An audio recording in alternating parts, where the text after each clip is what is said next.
most women tend to give a lot about their personal life. And every post, you will know this is exactly what she is. She is going through Oversharing. We keep saying oversharing. do not overshare. Yeah, do not overshare.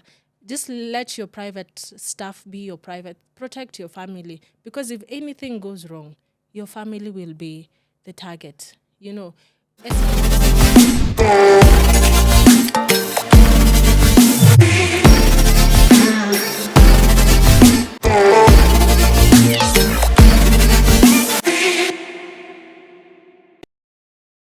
Hello, everyone. Welcome back to another exciting episode of Digital Data Podcast. I'm your host, Cecilia Maundu. I'm a broadcast journalist. I'm a digital security trainer. I work at the intersection of technology and human rights. And today we are celebrating Safe Internet Day, which is a day which is celebrated annually to talk more about internet safety. And this episode has been made possible by Association of Media Women in Kenya, AMWIK, which is an organization of journalists who are women in Kenya, and then in partnership with POLLICY, who is a collection of feminists who deal with issues of data and technology. So I'm going to give this opportunity to my guest, my long-awaited guest for years, actually, but finally time has come. So karibu sana to the show. thank you so much for having me on this beautiful and safe space. I appreciate. My name is Caren Kibbett. I'm a broadcast journalist, a news anchor, and journalist at KBC TV. I've been there since 2021. Before that, I worked at K24 as a sports journalist, and it has been an amazing journey. And I can't wait for us to delve and talk more about the topic of the day. Thank you so much. So, Karen, first of all, I would want to hear your experience as a sports journalist when you're a woman. You know, it's a very unique field. What are some of the few challenges that you've gone through in that field? Sports journalism is amazing and it's hands-on, and it has been a beautiful journey because when I came into the industry, I found amazing women who had already charted the path, made the path clear for the young journalists who are budding. So I wouldn't say I really suffered a lot, though I still suffered because I met veterans.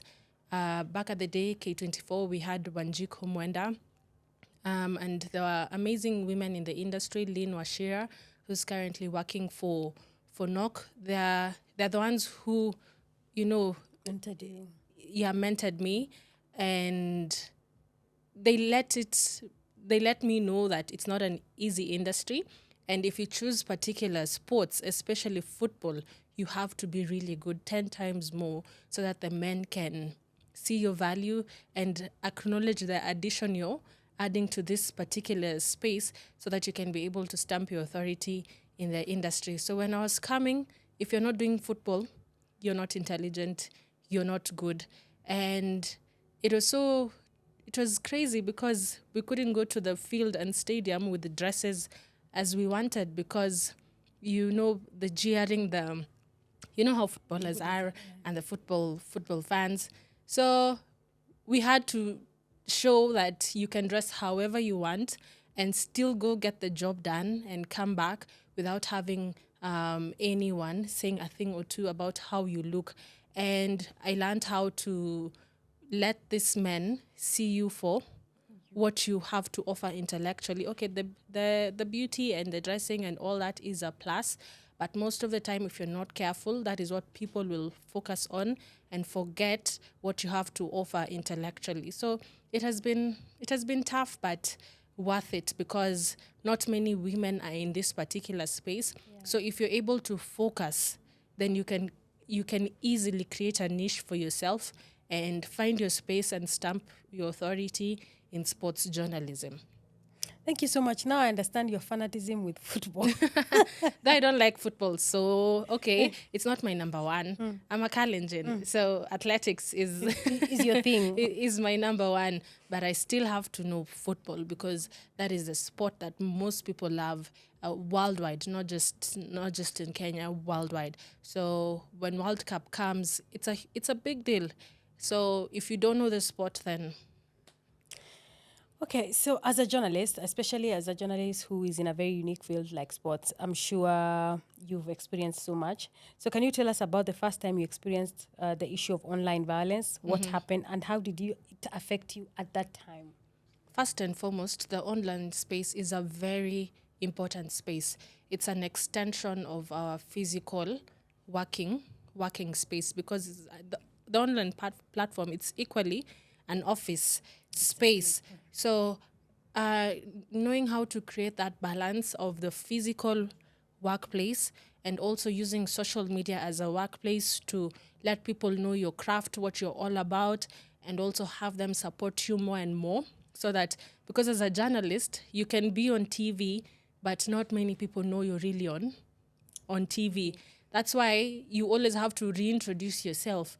Don't assume that you're on TV, that everybody knows you or watches your show. You meet someone, just introduce yourself again. My name is Caren Kibbett.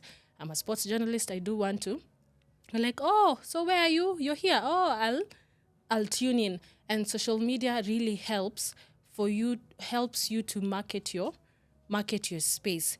And when you're there, you meet a lot of things, because in the office you can easily create boundaries. You can easily choose the friends you want to have in your office. You can know how to deal with your bosses, but social media, there is no control. Anybody and everyone will be on your case if anything pops up. So it was particularly so tricky because when you do something positive, nobody cares. But just have a little scandal, everyone is on you. So for me, how I came to be known on the online platform, in studio, we usually take photos so that you can inform your followers that on this particular day, on this particular time, I'll be on. So kindly tune in so that you can catch up with me, and I'll be talking about 1, 2, 3.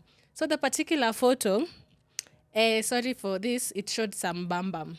And that somehow created a conversation. So they were like, hey, who's this new girl at Kate and TV? The photo trended. It was sent all over WhatsApp, it was Facebook, and it was crazy. So people wanted to know who's this girl, and people knew it, where I was, what I was doing, and it came with good and bad. But I was like, as long as the talk is originating from my line of duty, I'm fine. Whether it's positive or negative, I'm fine.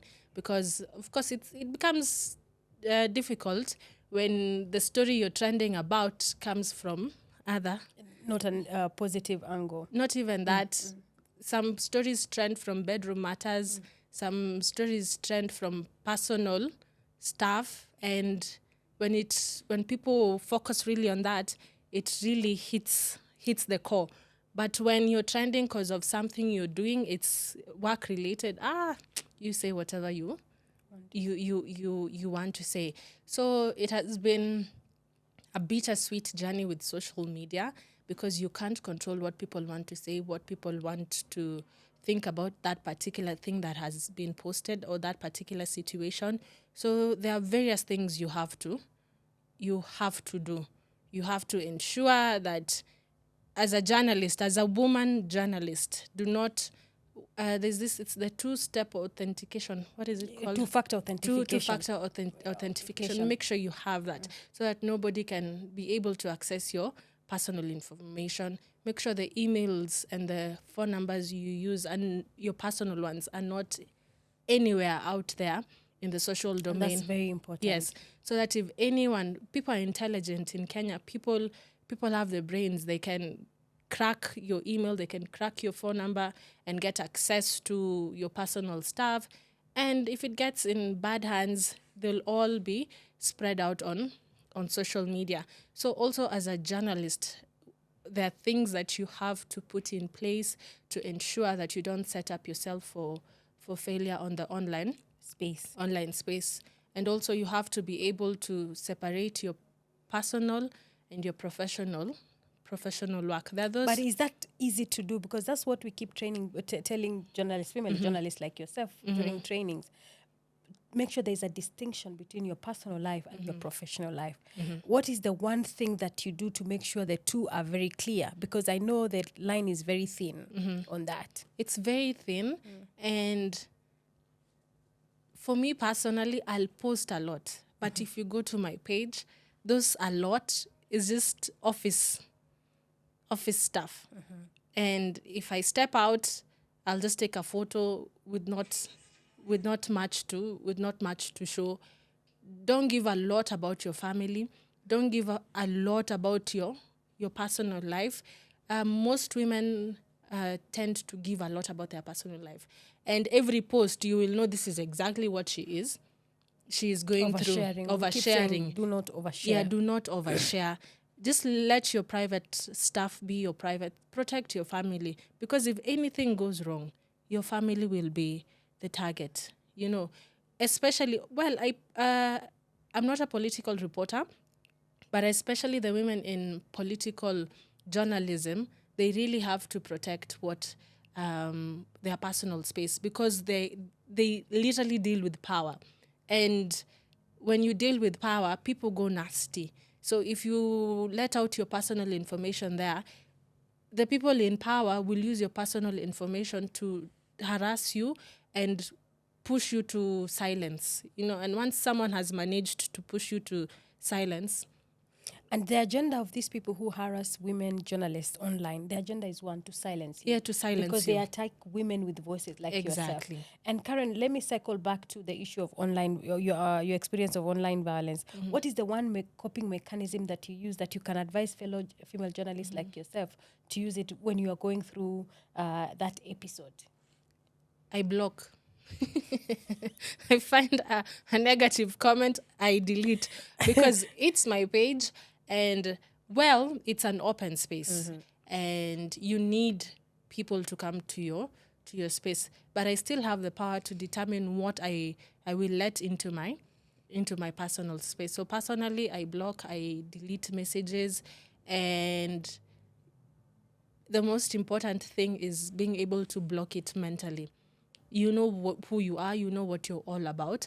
And someone who doesn't know you, who doesn't know your journey, someone who doesn't know the work and effort you've put in place to become who you are and have all that you have right now, you can't let such a person just come and tear you down with one comment. So also you have to learn the art of blocking. And as long as it's in your line of duty, positive and negative feedback all matter, because at the end of the day, you need more followers. You need more traction on your social media. So if you keep it private, the traction won't keep going. And also you're keeping information from people because you're a journalist. Yes. And something you when it comes to the issue of blocking, that's why it's there. Blocking, muting. Yeah, block, mute, report. Yes. And that brings me to my next question. What action did you take? Did you go to the police to report that? Because, as I said, this episode has been made possible by AMWIK, Association of Media Women in Kenya, in partnership with POLLICY, who do a lot of work. Both organizations, they do a lot of work on the issue of online gender-based violence, or nowadays we call it tech-facilitated gender-based violence. And one of the things that is really lacking is the data to actually say this is actually happening. So did you manage to go to the police and say, hey, I've been harassed online? There's a time I did that. I went to Morocco to cover the All Africa Games, and somebody somewhere just said that I went because the boss is sleeping with me. The boss of the Sports Journalist Association is sleeping with me. And an article was actually written to justify that we went so that we can service the boss. And I felt so offended. So we went to Central Police. We got the OB, wrote the statement, and they helped follow up. And we got to know where it generated from. And I personally went and met that person and told them off. And that person has never written any other article about me.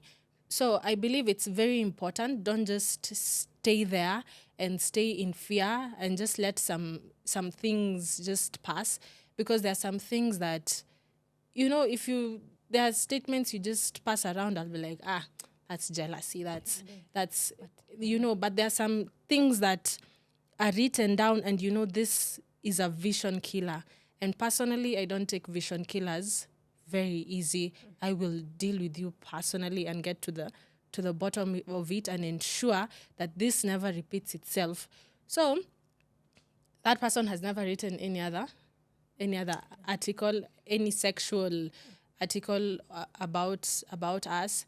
And good thing is, other journalists in the sports arena knew about us, knew about your testimony. You know, Caren can't. Caren can do that. We also know that boss. That boss cannot do that. So it's also very important to have a group of, just have people who support you, so that when anything happens, they have your CV. They know, that's not Cecilia. Cecilia can do some stuff, but not this. So you find many journalists come here because they want to get to the top. They don't create friends. It's about just, the friction. You know how the negative competition, how it's not constructive. But if you have constructive competition, have friends, have a support system, and also social media should set guidelines. The newsroom should set guidelines, offer a mental programs for mental support for journalists, because journalists go through a lot. Just because you're seen on TV, people think you have money. Recently, in Garissa, I was lucky to get a selfie with the president. I'm still shaking because I didn't see. It's just surreal. And while he was exiting the event, he saw me taking a video with my phone, and he literally just broke protocol and came and told me, acha nikusaidie, chukua mzuri, chukua selfie, and I took the selfie. So afterwards, people are calling me, hey, nipe kile uliachiwa. I'm like, surely nimeachiwa nini? Sasa unapoa kazi. Sasa sijui niko surely. It's the society we live in. Exactly. When somebody see, and it's the perception people about journalists. Yes. Because you are seen on TV, you are seen with these powerful people assume you have money. Others even called me to tell me, if you have a lifestyle change, we will know. I'm like, people, I'm working, I'm making some little money. Of course, I'm expected to make steps in my life. So because I took a selfie with the president, now any progress will be accredited to him. No. And just because you're on TV, they think now you have money, and such stuff have pushed journalists to death. Now they want to drive a big car, they want to live in very beautiful houses, and you're just not yet there. So another question I have, you have a big platform. What would be your advice? Because we are talking about safe internet today. And as you began your conversation, you said, like, the internet is very powerful, so much. And our online have moved on, like our audience have moved online, and they are no longer passive, they are very active. What can journalists do to take advantage of this and, work on their platform, be able to generate content that is a good content, and even sometimes monetize? I mean, we are living in an era whereby we know media houses are firing people. So what can they do also to take advantage of the online platform in a safe way? There are so many things journalists can do. First, create a niche for yourself. Let people know who you are, what you're all about, because there are certain particular news, like in the sports industry.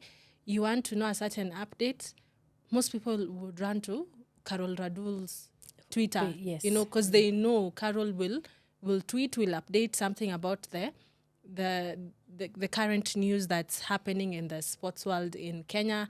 And at times she breaks it down, and for someone else who breaks it down in detail, Kenyans know where to go. So first, craft your niche. Let people know you for a certain item, and then build on it. If you choose your page to be about social sports journalism, stick to that. Do not confuse people with many things. Okay, if you can insert fun stuff, but the agenda you want to pass across and be known for, and you want money to come in that angle, stick to that and capitalize on that. Because right now there's so much money, especially doing content creation. For me, the first reel I did on content creation, I was shocked. For one reel, for 3 reels, I was paid 150,000. Whoa. 3 reels, 150,000. So each reel was 50, 50, 50. And at that time, you can choose whether to get a camera person to help you shoot, or you can use your phone. You can choose whether to get someone who will help you edit it. But you're a journalist, you should be knowing how to edit. So there are times you'll edit for your Versatile. yeah, for yourself, you see. So if someone really, and I was new, so I'm trying to imagine now those people who have really crafted the art of being content creators. These people are making a lot of money. So if God has blessed you with something, why not get money out of it? So it's for people to just go out there. Don't expect that since you're a journalist, you're on TV, people know you have to go that an extra mile. Post photos, post videos of what you do. Let people know exactly what you do, because there are certain veteran journalists. Okay, we know them, but if you go to social media, No one knows that. nobody knows them. So if you even try getting them to do something online, they don't have the views, they don't have the numbers. So they'll just go for a budding journalist who has the views, who has the numbers, and will get the message out there. So people should not demonize social media. Okay, Kenyans clearly through time we've known they can demonize, they can finish you on social media. But don't give people things that will put you in a position of criticism and all this negative energy. Just give content that will allow people to interact with you. And when I took the selfie, one of the comments was, as a sports journalist, did you ask him about the stadiums? And I was like, wow, nice. At least you know what I'm You are known for. what I'm known for, So people should not demonize social media. It's a very beautiful space, but also be careful what you give out, so that people don't have evidence, people don't have things to put you down. You go put your husband, you go put your boyfriends, when serious discussions pop up and they need to make you look bad, those are the same things that they will pick, and they'll come and use it against you. And of course, as women, when it's topics related to men, we feel some sort of way, and it'll put you down. And now for you again to come back up again and now say, I don't care. Everyone has boyfriends, everyone has husbands who do not behave the right way. It will take time, you see. So what you're trying to say is they should put content that is relevant. Yes, okay, even family stuff is good. Because social media is for social media. Yeah. But put boundaries. Yeah, put boundaries. Know the match you're letting out. There are certain content creators, if a thief is to walk into their house, they know where all the valuables are. And they know the TV's there. They know where the expensive jewelry and necklaces and perfumes are placed, and they will not have a hard time stealing the quality stuff. And there are certain journalists who are doing amazing, and ask about their personal lives. Who knows? Nobody it's knows. the same thing we keep saying, that digital security is very subjective and not objective, because the threats you go through are not the same. Exactly. Because I'm not in the public eye. You are in the public eye. And Caren, it brings me to my another question. You talked about mental support. What are some of the things that even organizations like AMWIK or POLLICY or even media houses that like the one you work for can do to be able to support their journalists who are going through online violence? Because we know online violence is very, how do I say, it's very lonely. You find you're going through it alone, and it's a story that you did for that media house that you work for. Yes. First, when people come into that particular media house, there has to be an orientation of some sort. Welcome, like KBC, welcome to KBC. KBC has built stars, name them, but also inform them of the downsides. If you're not careful, this and this is what awaits you you're in which field, you're in the political field as a woman. Are you ready to embrace 1, 2, 3? Okay, you may be good at your job, but do you know are you prepared to handle 1, 2, 3? Most people just come excited, want to be on TV, and forget the ground the ground rules, the basic things that you need to do, the do's and don'ts. While in journalism, when you go out there to the field, they need to know what you're exposing So they should be prepared to know. Yes, they should be prepared what you're exposing yourself to. For me, I had amazing women who told me utakatiwa, and if you let these athletes hit on you, your story will be everywhere. While they're on the private jet going to a different country to go perform for Team Kenya, they'll say, Caren, nilimpitia. Hata mimi. Iko mzuri, enda ujaribu, and you'll become a ridicule among the people who your CV should be good, so that when you call them, they give you interviews. Because now when you set those professional boundaries, they respect you.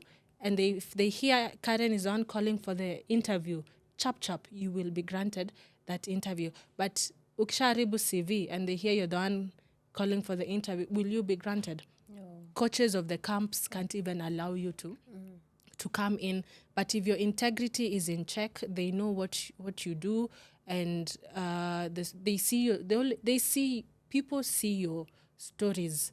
You make a call, they will grant you that interview. So I feel that upcoming journalists should be notified and told early in advance, this is what you're getting yourself into.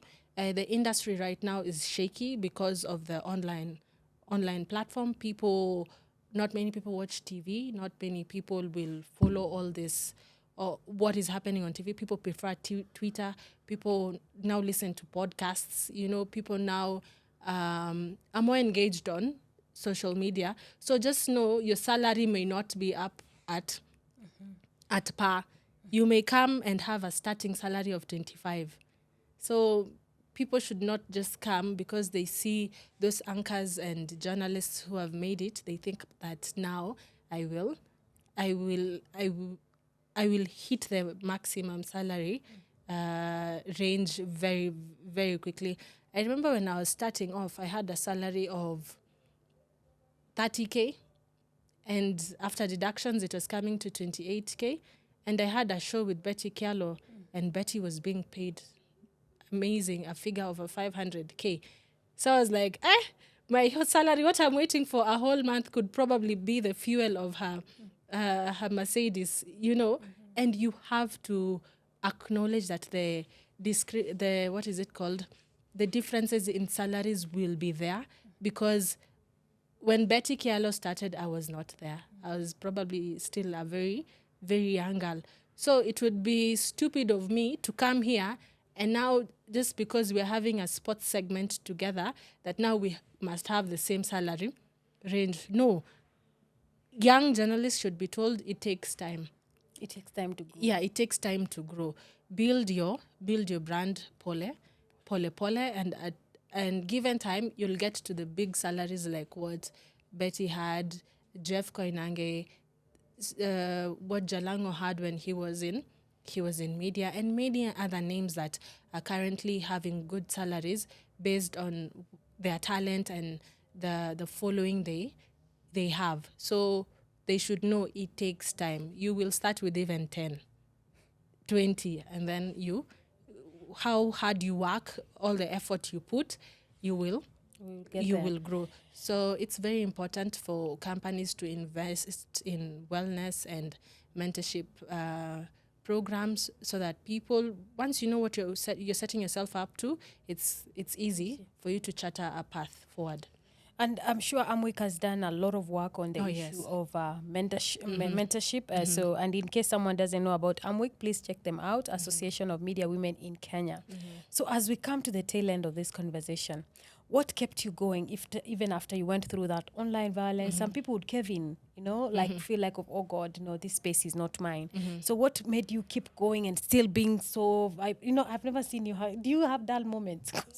Your Rarely. energy is always very infectious. Rarely. Yeah. So what kept you going? Because we want, like we always say, these bullies want to push out of the online space And silence you. And when they silence you, that they have won. So what can we make sure? How can we make sure that they don't silence you? You keep going. So what kept you going?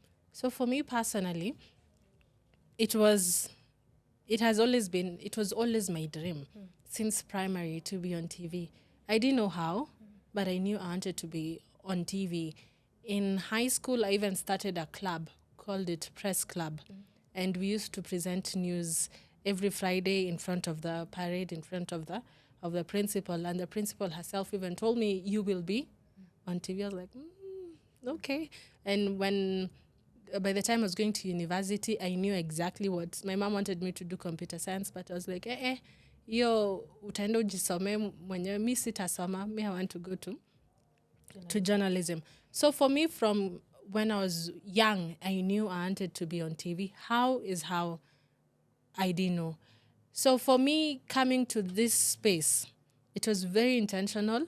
I didn't know whether I wanted politics or business or sports, but when I first went for the interview, they explained to me what all those dockets are all about.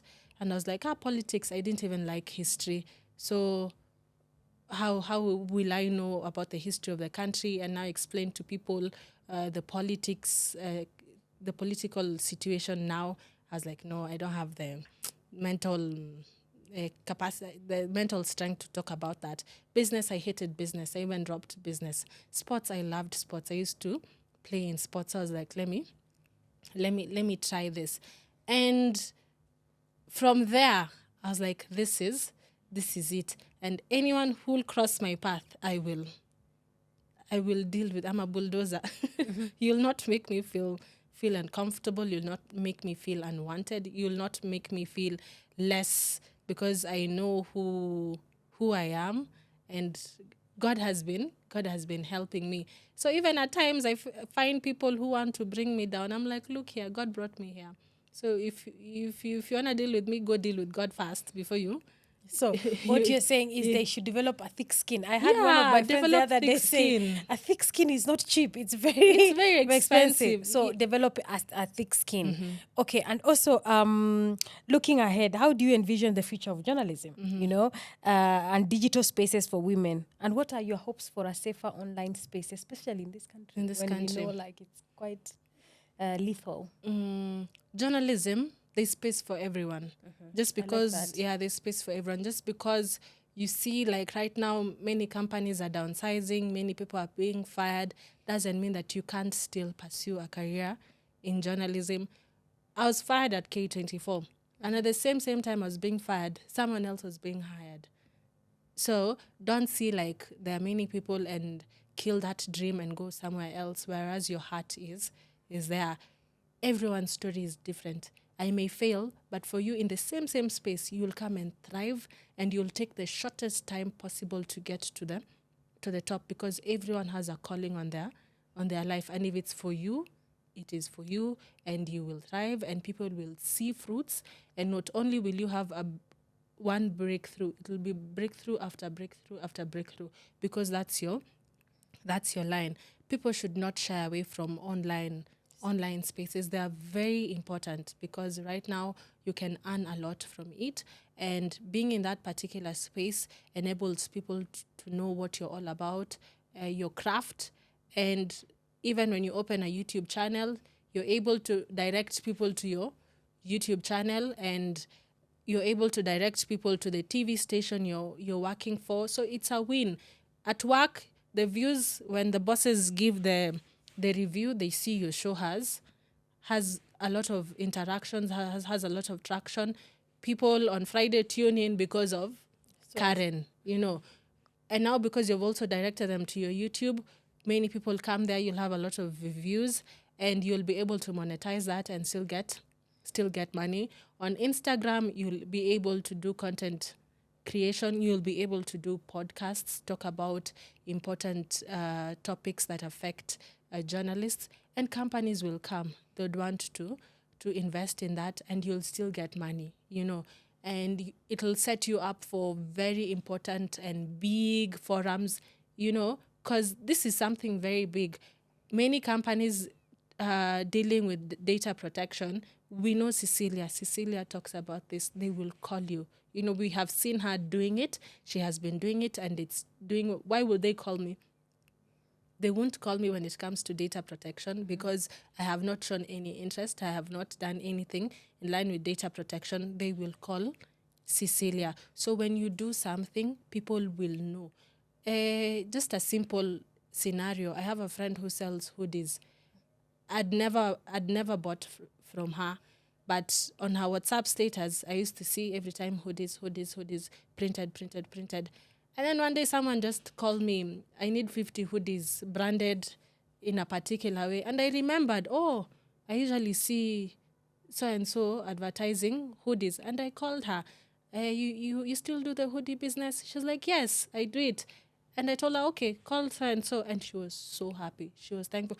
What if she was not posting? Yeah. So Would I have known? no. Would she have gotten the 50? She wouldn't. Yeah. So creating visibility for your brand, and Yes. that is what the internet is doing for us. So, and I think you mentioned one thing about online safety. You talked about two-factor authentication, Yes. which is very important. Factor authentication is just literally a double layer of protection. So you must have 2FA. We call them 2FAs. In Yes. all your accounts, have very strong passwords. Your password should not be 1234. Your password should not be birthday. your birthday. Yeah. Your password should not be your mother's birthday Yes. or your child's birthday. If you're a mother, your password should not be Mama Boy 2020. Those things that we keep saying and people think they're jokes, they're literally very Serious, important. yeah. So on this Safe Internet Day, what we are saying is the internet is a powerful tool. Just know how you're taking advantage of it. At the same time, when you're online, are you taking safety measures? You talked about blocking. Yes. Blocking is very important. If this is your space. Report. If you feel somebody's report. Another thing we say, documenting, document. And I like what you said, Karen, when you said you actually went to report that issue, and Yes. it was taken. The action was taken. Those are some of the things we are encouraging journalists. Please do it, because I meet journalists who tell me, no, I just decided I'm going to let it slide. The more you let it slide, the more this habit is, and not everyone has a thick skin. Yes. Not everyone feels like, people will start saying journalism is a very lethal profession for women. Toxic. And it is not, because we want more women in this space. Because if we continue the way we are going to lose the voices of the next generation. So I'm so glad to hear you say that. And what is your parting shot on this Safe Internet Day? My parting shot to only women or everyone? Specifically. Specifically women journalists. Specifically for women. Do not let people bully you to dimming your shine. You are who you are. You are who you think you think you are, and let people know what you're all about. And someone will identify you, whether it's a company, whether it's a vision booster, because they're just angels who are sent and they spot you and they're like, I want this girl. And you get higher positions, you go to better companies, So do not dim your shine because of what people are saying online. Stick to who you are, know who you are. And the moment you're just real, not fake. People relate a lot with real, and it'll be easy for you to maneuver. Also, don't be controversial, because when you ukichokoza nyuki itakuuma. And right now, Kenya, people are highly volatile, so you have to be careful also what you put out there. Just because you have a platform to post, also wisdom has to come in to know what to post and what not to post, so that you don't set yourself up for things that you're not capable to handle.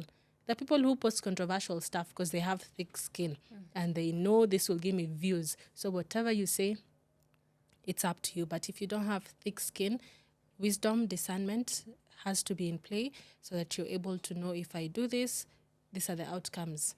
And the good ones I'll handle like this, the negative I'll handle like this. Now you'll be able to move forward. And people to have friends, genuine friends, have a genuine support system. It could be in groups and associations like AMWIK. It could be your family. It could be colleagues in the office. Just have a genuine support system so that when you go through anything online, you have people who will help you go through it, and you're able to get out of it successfully. Because we see other people completely deleting their accounts. Okay, it's important to. Another thing we also forgot to say is have social media breaks. Digital detox. Yes, digital detox. Have those breaks, but don't let situations also make you completely delete your social media life. When you have a good support system, they'll tell you, this is not you. Whatever these people said, it's a reflection of who they are. We know you. You're a good person. You cannot do one or two, three things. We believe in you. Keep going. So you find you'll just take a detox, kidogo, and then you'll come back. But if you don't have a support system, you will go under. Others even completely switch careers, and depression comes in. Now you start taking antidepressants. You're now this friend who nobody wants to associate with, because you're just negative, because of you allowing other people's thoughts to now be your thoughts. So yeah, people should have social media detox when need be. If you feel it's overwhelming, when you feel that I am not where I am supposed to be, I have not gotten the bulletin I want to anchor, somebody else has been given, take a break. When you see that person anchoring the bulletin you want, take a break and go work on your mental. I am working step by step, and with time I'll be able to get there, even possibly get a better show. So yes, and just enjoy. Life is not too serious, because at the end of the day, you'll realize people just say things and they have gone. You'll stay there, camp there, and now your life will now be created around the reality of someone else's comment, and they said it and they disappeared. So just also understand that people also are going through a lot of things. They're looking for places to channel their anger, and don't make that your So reality. what you're trying to say, don't internalize everything. I Do interviewed not. someone who told me you can have 1,000 very positive comments, but then out of the 1,000 you find 10, One. and you concentrate on the 10, and then you forget on the 1,000. And it will- Well, it's human nature, because hate hurts from all a level. I like what you talked about when it comes to having a very supportive system. There is a manual. It's called an online harassment manual by an organization called PEN America, and they talk about cyber community. Have a community whereby when you're going through this kind of violence, you can actually call upon them and tell them, guys, Yes, I'm help. going through this. Please help me. So they come in and put in their voice, and their voices, they don't have to be negative. Exactly. Their voices can actually be very positive, to be able to dilute this negativity. these trolleys who are after you. It really helps, because also for me, I see when anything negative pops up, different people just come and bash those you ni wivu, kwani ulimkatia kakukataa. Now they coin it till now. The negative person now feels okay, kwani huku ni wapi nili. Somebody has a support system, Yes, and it's not somebody to mess. Yeah, very correctly. So thank you so much for making the time, and we want to see more young women like yourself on the online platform, making moves, and also showing people who will come after you that it is actually possible. It's possible. And I like what you said. Nowadays when you ask people about journalism, they're like, oh, journalism is dead, look for something else. No, it's not dead, and it's not dying anytime soon. Yeah. And we are not encouraging ourselves because we are journalists. We know it's not dying. Yeah. It's going nowhere, because people need information. We are actually in the Yes. information era. Yes. So there's space for everyone, and the online platform gives everyone an opportunity. We are doing a podcast, Yes. somebody else has a YouTube channel, and people are making money out of it. So there's space for everyone. Yeah. As I say, this episode has been made possible by AMWIK, which is Association for Media Women in Kenya, and an organization called POLLICY. And both organizations do a lot of work on the issue of digital security. So they offer trainings on digital security, also the issue of mentorship, which you talked about. People should be told what is ahead of them. Yes. Immediately they step there, because like motherhood, most people are prepared. This and this is what is likely to happen. So you find most women waiting. I'm not ready yet because I know I'm not ready to lose my sleep, So also in media, journalism, in whatever field, at least it's good to, the leaders in place should be able to tell the young ones, this is what lies ahead for you. We don't need any lazy bone here. We don't need anybody who's fragile. You have to be tough. You will face men who some men don't care about women. They grew up knowing women have no place in the society. Unfortunately, for the longest time, our newsrooms have been headed by men. Yes. A bunch of old men. But anyway, that's a story for another exactly. day. So be prepared. But on this Safe Internet Day, be safe. Take advantage of the online platform. Teach yourself on the issues of digital security. And also make sure you reap what we call the digital dividends. I mean, don't just be there. I mean, do something about it. So thank you so much. See you on the next episode.